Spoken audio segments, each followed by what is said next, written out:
है। मैं सरायबनौली बीकापुर अयोध्या उत्तर प्रदेश का रहने वाला हूं और मैं गौ संरक्षक दल का जिला उपाध्यक्ष हूं। तो हाल ही मुझे एक वीडियो मिला था जिसमें था कि जिंदा गाय थी, थोड़ा बीमार थी, मेरे ही गौशाला में, मेरे गांव के गौशाला में, जिसके प्रधान जो हैं विजय गौड़, उनके संरक्षण में वो गौशाला है। तो गौशाला में जिंदा गाय, जीवित गाय थी जो थोड़ा बीमार थी, जिसको एक कुत्ते ने खा खा कर मार डाला। उसका जो गर्भस्थान है, पूंछ है इत्यादि खा गया और खाने के बाद सबूत है जो गाय कुत्ता खा के मार डाला वो उस समय जिंदा भी थी, उसकी वीडियो है कुत्ते खाने की, और सारे मतलब हमारे पास सारे प्रूफ हैं। और उसके बाद फिर अगले दिन हम गए और वहां पे जब मैं ऐसे देखने गया था, क्योंकि कंप्लेंट डालने के बाद सफाई होने लगी थी, तो सफाई होने लगी तो मैं उस सफाई की वीडियो बनाने के लिए गया था कि जो वहां पे सफाई होने लगी, कि बाद में ये लोग ये ना कहें कि वहां पर जो सफाई हुई वो पहले से ही साफ सुथरा है। तो मैंने एक वीडियो बनाने के लिए सोचा और वो वहां पे गया, तो मैं गौशाला का बॉर्डर क्रॉस भी नहीं करा था, उसके पहले ही प्रधान उधर से गाली देते हुए आए और आने के बाद क्या नाम है मेरे पास पहुंचे, तो मैंने मेरे मतलब सीने से एकदम चिपट गए। तो मैंने से हाथ से हल्का सा पुश किया पीछे, मैंने कहा पीछे दूर रहना। मगर फिर शिखा पकड़ के, मेरी शिखा है बड़ी, मतलब मेरी शिखा गाय के खुर जितनी मोटी शिखा थी मेरी। तो शिखा मेरी पकड़ करके विजय कुमार और विक्की, जो उनके पालतू आदमी है, और उन्होंने वो मेरी शिखा पकड़ कर लटक गया और प्रधान ने सरिया, लाठी इत्यादियों से जिस तरह पाया मुझे, मेरी शिखा उखाड़ ली पहले तो, और उसके बाद मेरी शिखा पकड़ कर लटका था विक्की और मुझे तब तक मारा जब तक उनको ये न लगा हो कि मैं मर गया या मैं बेहोश हो गया या इत्यादि जो भी था। और मेरा फोन, मेरा पैसा और अंगूठी इत्यादि जो भी मेरे सामान थे, फोन में मेरे पास एविडेंस थे प्रधान के अगेंस्ट। तो प्रधान ने सोचा क्या नाम है कि मैं इनका फोन छीन लूंगा तो प्रूफ मिट जाएगा। तो मैं वो प्रूफ मैंने सबके पास शेयर कर दिया था और अब भी मेरे पास वो प्रूफ है, मेरे पिताजी के फोन में है, भाई के फोन में है, लगभग अभी तक 150 से 200 लोगों के पास वो प्रूफ है। मैं किसी तरह होश में आया और अपने घर आया, 112 को मिलाया, 112 आई, मेरी हालत देखी, हालत बहुत ज्यादा गंभीर थी। हालत गंभीर होने की वजह से पुलिस वालों ने मेरा बयान लिया, 112 के कुछ अच्छे लोग थे, आए मेरा बयान लिया, उन्होंने बोला कि आपको न्याय मिलेगा, परेशान मत होइए, आपको चोट तो बहुत लगी है। तो किसी तरह मैं कोतवाली बीकापुर पहुंचा, तो वहां पर मेरा केस देखने लगे वीरेंद्र कुमार पाल, शायद उनका हल्का लगता है हमारे यहाँ वीरेंद्र कुमार पाल का। तो वीरेंद्र कुमार पाल ने पहुंचते ही हम दोनों भाइयों को पहले तो माँ बहन की भद्दी भद्दी गाली दी और उसके बोले कि वहां पे अपनी अम्मा ये करवा आए, तो यहाँ अपनी दादी ये करवाने आए, मतलब भद्दी भद्दी गालियां दी। और उसके बाद मैंने अपना कंप्लेन लिखने के लिए बोला, तो पहले और मैंने मेडिकल करवाने के लिए बोला वीरेंद्र कुमार पाल से। तो वीरेंद्र कुमार पाल ने कहा कि अभी रुको, अभी तुम्हारा मेडिकल नहीं होगा, अभी थोड़ी देर में होगा। तो जब मुझे 2 घंटे टहलाया गया इधर उधर करके, फिर मैंने सीओ थे जो पीयूष पाल करके शायद सीओ हैं, वो उनसे मैंने कहलवाया, तो उन्होंने मेरा मेडिकल करवाया। मेडिकल करवाने के बाद उनका इतना ही एहसान है पीयूष जी का, सीओ साहब का, कि उन्होंने मेरा मेडिकल करवाया, बाकी कोई एहसान नहीं है। और फिर मैं एप्लीकेशन जो मेरी थी उसमें मुझसे कहा जा रहा है, उस दिन दरोगा, जिस दिन मैं मार खाया उस दिन दरोगा कह रहे हैं कि आप अपने फोन इत्यादि जो भी चोरी का मामला है इसमें से निकाल दीजिए, तो मैं मारपीट का मुकदमा लिख लूंगा। तो मैंने ऐसा करने से मना कर दिया। तो उन्होंने बोला कि तो मैं कंप्लेन नहीं लिखूंगा, एफआईआर नहीं लिखूंगा। ठीक, मैं एसएचओ के पास गया, अगले दिन एसएचओ के पास गया, एसएचओ ने सीधे मुझे डांट दिया और मुझे डांटा और उसके बाद बोला कि फोन उसके पास नहीं, फोन तुम्हारे पास है। पहले दिन दरोगा बोले कि फोन मैं दिला दे रहा हूं, चोरी का मामला निकाल दीजिए इसमें से, मारपीट का मुकदमा मैं लिख लूंगा। और एसएचओ बोले फोन उसके पास नहीं है, फोन मेरे पास है, अर्थात मेरी चोरी, मैंने ही फोन स्विच ऑफ करके कहीं रख दिया हुआ है और चोरी का इल्जाम मैं सीधे साधे प्रधान पे लगा रहा हूं। और जिसके प्रकरण में फिर मैं सीईओ के पास गया, मैं नहीं माना। उन्होंने बोला कि तुम झूठ बोल रहे, मारपीट का मुकदमा लिखाना हो लिखाओ, नहीं तो वरना यहाँ से चले जाओ, जिससे जो खुड़वाना हो खुड़वा लो। वीरेंद्र कुमार पाल दरोगा ने भी यही बोला था कि मेरा ये नेम प्लेट और मेरा ये जो कोड होता है नेम प्लेट पे, बोले ये नोट कर लो, जिससे फोन कराना हो, जिससे जो करवाना हो, मेरा जो एक बाल भी अगर टेढ़ा कर पाओ तो कर लो, मैं तो नहीं लिखूंगा, जिससे जो उखड़वाना हो मेरा उखड़वा लो।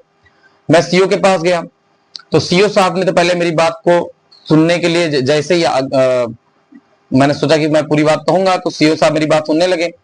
तुरंत ही एसएचओ का फोन उनके पास आया और उन्होंने मेरी बात को काट दिया और हुंकारी भरते हुए, हूं करते हुए मेरी बात को सुना। उसके बाद बोले कि तुम सीधे सीधे बोल रहे हो झूठ।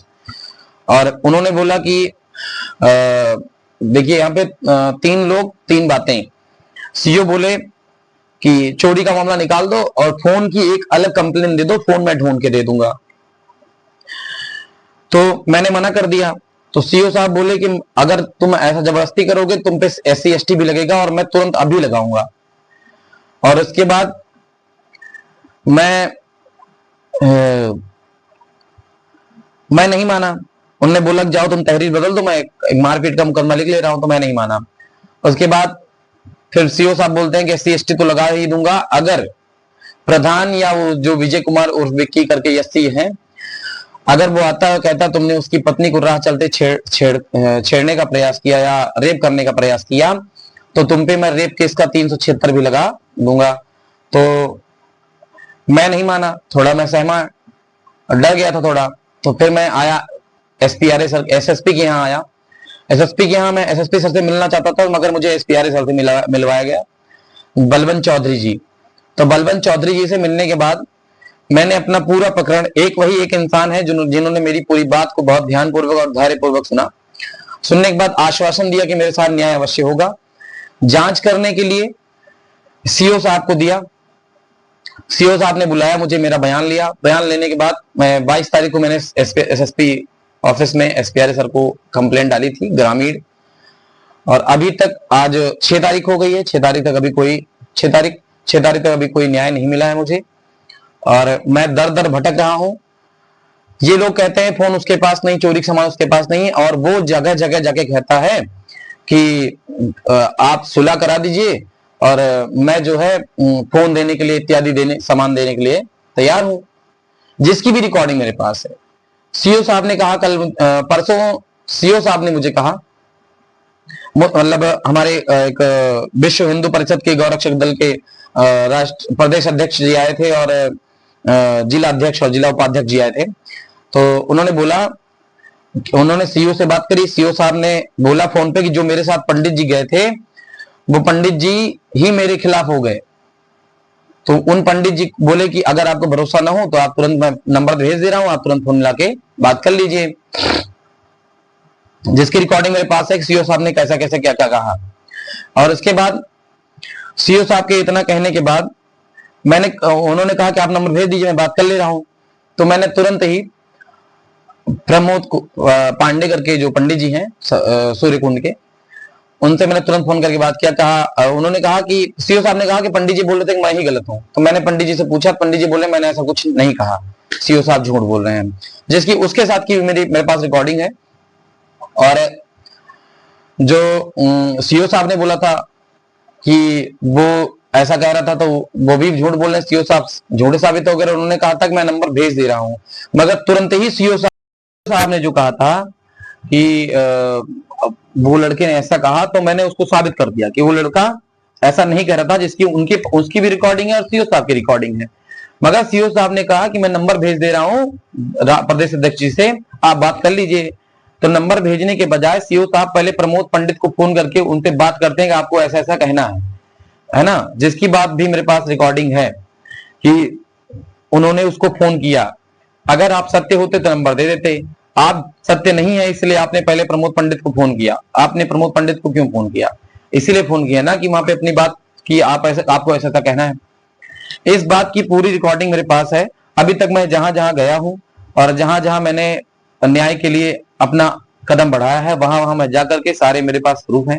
न्याय मुझे मिला नहीं है, और मुझे ही नहीं, और मुझे गाय के लिए भी न्याय चाहिए। मैंने ऑनलाइन सीएम पोर्टल पे डाला था कि गाय के साथ ऐसा ऐसा हुआ है। तो डॉक्टर आलोक कुमार करके कोई एक है, मेरे फोन में है, मैं आपको बताता हूं, मेरे फोन में है, डॉक्टर आलोक कुमार करके एक है। उन्होंने बताया कि उसमें लिखा है कि मैं भ्रमित हूं। बोले मैं भ्रमित हूं, जो मेरे साथ जो प्रकरण हुआ है या जो गाय के साथ प्रकरण हुआ है वो 2 साल पहले का है। 2 साल से कोई गाय उसमें मरी नहीं है। और सीओ साहब ने स्वयं देखा था कि वीडियो में जो डेट और टाइम है, वो डेट और टाइम 14 तारीख की ही थी, जो मैंने वीडियो बनाई थी, जो मेरे भाई ने बनाई थी। 14 तारीख को एक बार पहले, 14 सितंबर को एक बार पहले मेरे भाई को मारने दौड़े थे, तो मेरा भाई सामने से वीडियो बना लिया था, उसको मारने दौड़े जो थे उसकी वीडियो मेरे पास है। उसके मामले में भी कोई अभी तक कोई कार्यवाही नहीं हुई। और 16 तारीख को मुझे मार दिया गया, उसके मामले में भी कोई कार्यवाही नहीं हुई। वीरेंद्र कुमार पाल, लालचंद्र सरोज जी और जो भी इसमें पुलिस प्रशासन इसमें इंक्लूड है वो सब आपस में मिले हुए हैं, प्रधान से मिली भगत है। मैं प्रशासन से, मैं एसएसपी साहब से और डीएम साहब से निवेदन करता हूं कि मुझे न्याय दिलाया जाए। मैं मुख्यमंत्री महाराज जी से निवेदन करता हूं कि मुझे न्याय दिलाया जाए। मेरी माताजी ने अन्न जल त्याग दिया था, किसी तरह करके मैंने उनको अन्न जल ग्रहण करने के लिए कहा। अभी वो स्वस्थ है नहीं, बीच में उनको एडमिट कराना पड़ जाता, उनकी हालत ऐसी हो गई थी। और अगर मेरे साथ मेरी माताजी को, मेरे पिताजी को कुछ होता है तो उसकी सारी जिम्मेदारी पुलिस प्रशासन, जिनका नाम मैंने बताया, प्रधान और उसके व्यक्ति, और उसमें जो कुछ और लोग हैं जो मैं बताऊंगा, वो जब मैं महाराज जी से मिलूंगा या जो भी मुझसे मिलेगा तब मैं बताऊंगा कि कौन कौन इसमें इंक्लूड है और जो जो उसका गलत कामों में सपोर्ट कर रहे हैं। एक गौ हत्यारे को बुला करके माता रानी की आंखों की पट्टी खुलवाई जाती है। विजय गौड़ जो कि गौ हत्यारा है, जिसके द्वारा गाय की हत्या हो गई, और गाय हत्या होने के बाद वो माता रानी की आंखों की पट्टी खोली जाती है, उसके ही द्वारा बुलवाया जाता है। उसको सपोर्ट करने वाले भी आते हैं आंखों की पट्टी खोलने। ऐसे व्यक्तित्व के व्यक्ति को समाज में सम्मान पाने का कोई अधिकार नहीं, और ऐसे व्यक्तित्व के व्यक्ति को ऐसे व्यक्तित्व के व्यक्ति के हाथों से किसी को जल नहीं पीना चाहिए जो गौ हत्यारा है, और जो उसका सपोर्ट करे गौ हत्यारे के पाप से भी महापाप में आता है। मैं आपसे निवेदन करता हूं महाराज जी, मुख्यमंत्री माननीय श्री योगी आदित्यनाथ जी महाराज और DM Ayodhya ji, SSP Ayodhya ji, SP Ayodhya ji, मैं आपसे निवेदन करता हूं कि मुझे न्याय दिलाया जाए। मैं एक दिन डिप्रेशन में आकर के मैंने सुसाइड करने का भी प्रयास किया था। मेरे पास सुसाइड नोट है, मैंने सुसाइड नोट भी लिखा हुआ था जिसमें सभी लोगों का नाम मैंने इसमें दर्ज किया हुआ है कि मेरे मरने के बाद कम से कम मेरे परिवार को तो न्याय मिलेगा। मगर मेरे कुछ मित्र हैं जिन्होंने मुझे बहुत समझाया और मैंने सुसाइड नहीं किया, मगर मेरे पास सुसाइड नोट है। मैं आपसे निवेदन करता हूं कृपया मुझे न्याय दिलाया जाए, और जो भी प्रशासन इनके साथ मिला हुआ है उनके ऊपर भी कार्यवाही हो, और जो प्रधान इत्यादि हैं उनके ऊपर भी कार्यवाही हो। जय सीताराम।